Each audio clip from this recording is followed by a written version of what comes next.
میں نے چونک کر اس خوش لباس نوجوان کو دیکھا۔ یہ ورکشاپ ناظم کے والد کا ہے۔ 2 سال پہلے ان کا انتقال ہوا تو اس کی ذمہ داری ناظم پر آ پڑی۔ یوں اس کی تعلیم ادھوری رہ گئی۔ عرفان نے جلدی سے وضاحت کی۔ میں نے صاف ستھرے اور سمارٹ نوجوان کو دیکھا جس نے یقیناً شہزادوں کی طرح زندگی گزاری ہوگی، مگر اب حالات کی کڑی دھوپ نے اسے جھلسا دیا تھا۔ یہاں تو ہر شخص ایک کہانی لیے گھوم رہا ہے۔ ناظم کے چہرے سے اندازہ ہو رہا تھا کہ وہ اپنے موجودہ کام سے مطمئن نہیں ہے۔ تو سنا کیسے یاد آ گئی میری؟ ناظم نے عرفان سے پوچھا۔ پھر وہ چونک کر بولا، یہ لڑکا تم لوگوں کے لیے صرف چائے لایا ہے، چھوڑو اسے، ابھی تو تم لوگوں نے کھانا بھی نہیں کھایا ہوگا، پہلے کسی اچھے سے ہوٹل میں چل کر کھانا کھاتے ہیں، کھانا بھی کھائیں گے اور تجھے مزید زحمت بھی دیں گے۔ عرفان ہنس کر بولا، تو یہ بتا وہ 1.5 نمبر والا کوارٹر خالی ہے یا؟ کیوں؟ ناظم چونک کر بولا، کیا تجھے مکان کی ضرورت ہے؟ ہاں یہی سمجھ لے، عرفان نے جواب دیا۔ میرے دشمنوں نے ایک مرتبہ پھر میرا سراغ لگا لیا ہے۔ ناظم ایک دم سنجیدہ ہو گیا۔ جب تیری جان کو اتنا ہی خطرہ ہے تو گاؤں کیوں نہیں چلا جاتا؟ ناظم نے کہا، تو یونیورسٹی بھی چھوڑ چکا ہے، اب کون سی مجبوری ہے؟ میں تیری نصیحت سننے یہاں نہیں آیا ہوں۔ عرفان بگڑ گیا۔ اگر کچھ دن کے لیے کوئی پناہ گاہ دلوا سکتا ہے تو یہ کام کر دے، ورنہ میں چلتا ہوں، آرام سے بیٹھ جائے، یہ لوگ کیا سوچیں گے؟ اس نے ہماری طرف اشارہ کیا۔ تیرے لیے تو جان بھی حاضر ہے، میں نے تو تیرے بھلے کو ایک بات کہی تھی۔ بہرحال وہ مکان خالی ہے، ابو کے بعد تو میں نے ادھر کا رخ بھی نہیں کیا، وہ محفلیں ہی اجڑ گئیں۔ اگر تو چاہتا ہے تو پھر وہیں چل، مگر پہلے ہم کہیں کھانا تو کھا لیں۔ کھانے کا کیا ہے؟ عرفان نے جواب دیا، پیٹ ہی تو بھرنا ہے، اس مقصد کے لیے ضروری نہیں کہ ہم کسی پوش ریسٹورنٹ کا رخ کریں، یہیں کسی ہوٹل میں کھا لیں گے۔ تیرے دشمن تیری طاق میں ہے، اب تو میں تجھے خود بھی کسی پبلک پلیس پر جانے کا مشورہ نہیں دوں گا، چل اسی مکان پر چلتے ہیں، میں کھانا وہیں بھجوا دوں گا۔ بھجوانے کے بجائے تو خود ہی لے کر آئے تو اچھا ہے، میں شدید خطرے میں ہوں اور کسی پر بھی اعتبار نہیں کر سکتا۔ یہ بھی ٹھیک ہے، چل میں خود ہی کھانا لے آؤں گا۔ اسی وقت وہ لڑکا اندر داخل ہوا جس نے ہمیں وہاں بٹھایا تھا۔ وہ عرفان سے بولا، میں نے گاڑی کا تیل پانی چیک کر لیا ہے، کارپوریٹر کی صفائی بھی کر دی ہے اور ہوا بھی چیک کر لی ہے، گاڑی کو اچھی طرح چیک کیا ہے نا؟ ناظم نے پوچھا۔ یہ لوگ بائی روڈ لاہور جا رہے ہیں، ایسا نہ ہو رستے میں کہیں کھڑی ہو جائے اور مجھے گالیاں دے۔ گاڑی بالکل نہیں ہے صاحب، لڑکے نے جواب دیا، اس میں تو یہ لوگ دنیا بھر کا سفر بھی کر سکتے ہیں۔ اچھا ٹھیک ہے تم جاؤ، ناظم نے لڑکے سے کہا۔ ناظم خاصا ذہین تھا، عرفان کے لیے خطرہ بھانپتے ہی اس نے فوری طور پر یہ بہانہ بنا لیا تھا کہ ہم لاہور جا رہے ہیں تاکہ ورک شاپ میں کام کرنے والا کوئی آدمی ہمارے وہاں قیام سے واقف نہ ہو سکے، مگر اب مسئلہ گاڑی کا تھا۔ اس علاقے میں اتنی شاندار گاڑی دیکھ کر ہر شخص چونکتا۔ میرا ارادہ تھا کہ گاڑی کو یہیں ناظم کے ورک شاپ میں چھوڑ دوں گا، مگر اب یہ بھی ممکن نہیں رہا تھا۔ عرفان بھی شاید یہی سوچ رہا تھا۔ اس نے ناظم سے کہا، مگر یار اس گاڑی کا کیا بنے گا؟ یہاں تو لوگ یہ گاڑی دیکھ کر خواہ مخواہ شبے میں پڑ جائیں گے، ان علاقوں کے لوگ دوسروں کی کرید میں بھی زیادہ رہتے ہیں، تم بھی بالکل چوغت ہو۔ ناظم نے کہا، اس کوارٹر کے ساتھ ہی بھینسوں کا ایک باڑہ بھی ہے جو ہم نے ناجائز جگہ گھیر کر بنایا تھا، میں نے وہ باڑہ ختم کر دیا ہے، وہ جگہ بھی خالی ہے اور وہاں ایسی 4 گاڑیاں بہت آسانی سے چھپ سکتی ہیں۔ گاڑی کو وہیں چھپا دینا اور جانے کے لیے گاڑی کی ضرورت پڑے تو میری گاڑی استعمال کرنا۔ وہ ہے تو پرانی فیٹ، مگر اس کا انجن بہترین کنڈیشن میں ہے، وہ تمہیں کبھی دھوکہ نہیں دے گی۔ وہ 2 کمروں کا مکان تھا، مگر اس میں ضرورت کی ہر شے ناظم نے مہیا کر دی تھی، حتیٰ کہ وہ کہیں سے ایک ٹی وی اور فریج بھی اٹھا لایا تھا۔ لینڈ کروزر بھینسوں کے باڑے میں کھڑی کرنے کے بعد اس پر کپڑا بھی چڑھا دیا گیا۔ ناظم نے اپنی گھٹارا فیٹ 1100 ہمارے حوالے کر دی۔ وہاں کے محلے والے بھی اس گاڑی سے واقف تھے کیونکہ وہ کئی سال سے ناظم کے استعمال میں تھی، اسے بھی اس نے باڑی ہی میں پارک کیا تھا۔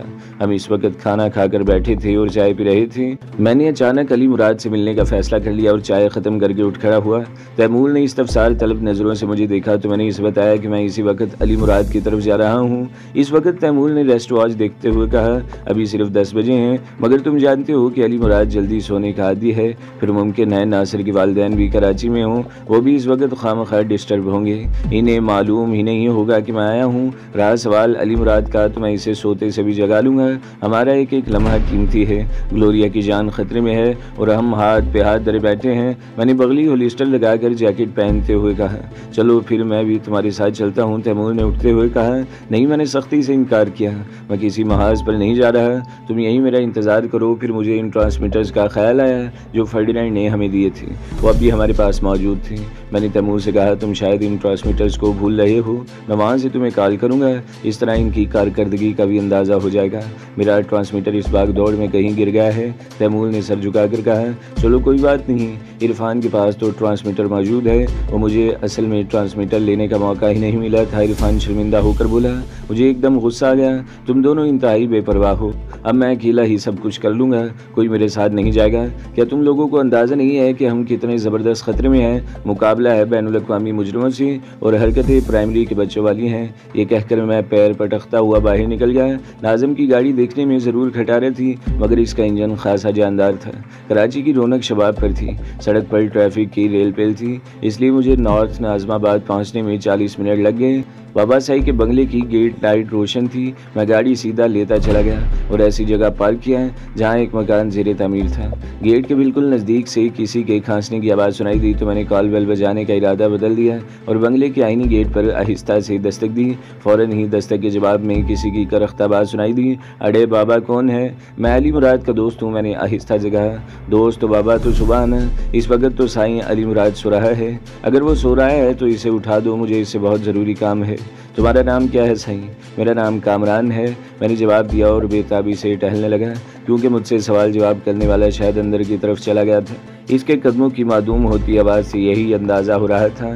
چند منٹ بعد قدموں کی آہٹ گونجی اور آئینی گیٹ کی ذیلی کھڑکی کھول کے ایک شخص نے باہر جھانکا۔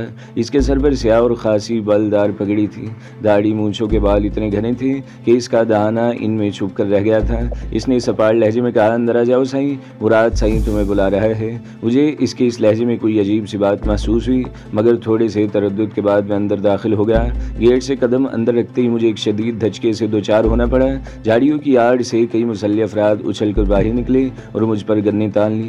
یہ سب کیا ہے؟ میں نے جھلا کر کہا۔ اس کا مطلب تو بابا تمہیں بڑے سائیں ہی بتائیں گے، اس آدمی نے جواب دیا جس نے دروازہ کھولا تھا۔ تو کیا اس وقت تم نے بڑے سائیں کو بے آرام کیا ہے؟ میرا پارا چڑھتا جا رہا تھا۔ میں نے کہا تھا کہ مجھے علی مراد سے ملنا ہے، بڑے سائیں اس وقت گوٹھ میں ہیں، وہ 2-3 دن میں کراچی آئیں گے، پگڑی پوش نے اطمینان سے جواب دیا۔ بے وقوف، مجھے علی مراد سے ملنا ہے، بابا سائیں سے نہیں، میں بھنا کر بولا۔ وہاں جتنا وقت ضائع ہو رہا تھا میرا پارا چڑھتا جا رہا تھا۔ زیادہ بکواس مت کرو اور آرام سے اندر چلو، پگڑی والے نے بگڑی ہوئی جھٹکے دار اردو میں کہا۔ احمق اور گدھے ہو تم لوگ، میں دھاڑ کر بولا۔ پگڑی پوش آگے بڑھا اور اس نے غیر متوقع طور پر میرے چہرے پر تھپڑ رسید کر دیا۔ توہین کے احساس سے میرا خون کھولنے لگا، مگر میں نے بمشکل خود پر جبر کیا اور پرسکون لہجے میں بولا، مجھے تم سب لوگ نئے لگتے ہو، کوئی پرانا آدمی ہو تو اسے بلاؤ، میں ناصر کا دوست ہوں اور اسی گھر کے ایک فرد کی طرح ہوں، میرے پاس وقت کم ہے، مہربانی کر کے علی مراد کو بلاؤ، مجھے اس سے بہت ضروری کام ہے۔ میری اس تقریر اور مصالحانہ رویے کا نتیجہ یہ نکلا کہ ان کے رویے میں تبدیلی آ گئی۔ پگڑی والے نے آہستہ سے کہا، سائیں علی مراد زخمی ہے اور اسپتال میں پڑا ہے۔ علی مراد اسپتال میں ہے؟ میں تقریباً چیخ کر بولا۔ کیا ہوا ہے اسے؟ کس نے زخمی کیا؟ 3 دن پہلے کچھ لوگ یہاں آئے تھے، انہوں نے سائیں علی مراد کو اغوا کرنے کی کوشش کی، اس کوشش میں انہوں نے سائیں علی مراد کو زخمی کر دیا۔ بڑے سائیں اس وقت گوٹھ میں تھے، وہ فوراً کراچی پہنچے اور سائیں علی مراد کو جناح اسپتال سے کلفٹن کے ایک پرائیویٹ اسپتال میں لے گئے۔ انہوں نے حکم دیا تھا کہ اب بنگلے کی طرف کوئی بھی آدمی سائیں علی مراد کو پوچھے تو اسے پکڑ لینا۔ گوٹھ سے ان لوگوں کو بھی انہوں نے خاص طور پر یہاں بلایا ہے۔ اس نے رائفل برداروں کی طرف اشارہ کیا۔ وہ کون لوگ تھے جو علی مراد کو اغوا کرنا چاہتے تھے؟ میں نے پوچھا۔ یہ تو مجھے بھی نہیں معلوم، پگڑی والے نے جواب دیا۔ وہ تعداد میں 3 تھے اور بنگلے کی پشت سے اندر آئے تھے۔ یہ ہماری چھٹی حصی تھی کہ ہمیں کسی گڑبڑ کا احساس ہو گیا۔ اس وقت میں اور شوکت ادھر گیٹ پر تھے۔ گڑبڑ کا احساس ہوتے ہی اندر بھاگے، مگر فوراً ہی سائیں علی مراد کے کمرے میں نہیں گھس گئے بلکہ باہر ہی سیڑھیوں میں دبک گئے۔ بنگلے میں اس وقت ہم 3 آدمیوں کے علاوہ کوئی تھا بھی نہیں۔ تھوڑی دیر بعد وہ لوگ سائیں علی مراد کو ریوالور کی زد پر باہر لے آئے۔ اس وقت ہمیں معلوم ہوا کہ ان کی تعداد 3 تھی۔ میرا خیال تھا کہ ان کے اور بھی ساتھی ہوں گے جو ممکن ہے اندھیرے میں کہیں چھپے ہوئے ہوں، کچھ لوگ بنگلے کے اندر بھی ہو سکتے تھے، مگر مجھے ان کی پرواہ نہیں تھی۔ پہلے سائیں علی مراد کو ان لوگوں سے چھڑانا ضروری تھا۔ اس سے پہلے کہ ہم کچھ کرتے سائیں علی مراد نے اچانک گھوم کے ان میں سے ایک کے ریوالور پر ہاتھ ڈالا اور چاہتے تھے کہ اسے ڈھال بنا لی، مگر ان سے اندازی کی ذرا سے غلطی ہو گئی اور حملہ آوروں میں سے ایک نے ان پر فائر کھول دیا۔ اس نے ایک کے بعد دیگرے انہیں 3 گولیاں ماری۔ یہ دیکھ کر میں نے حملہ آور پر فائر کر دیا۔ وہ عین وقت پر گھوم گیا اور گولی اس کے بازو میں لگی ورنہ اس کی کھوپڑی اڑ جاتی۔ اچانک ان میں سے ایک نے کوریڈور میں لگے ہوئے بلب پر فائر کیا اور اندھیرے کا فائدہ اٹھا کر فرار ہو گئے۔ ہم لوگ اگر فائرنگ کرتے تو خطرہ تھا کہ گولی علی مراد سائیں کو نہ لگ جائے،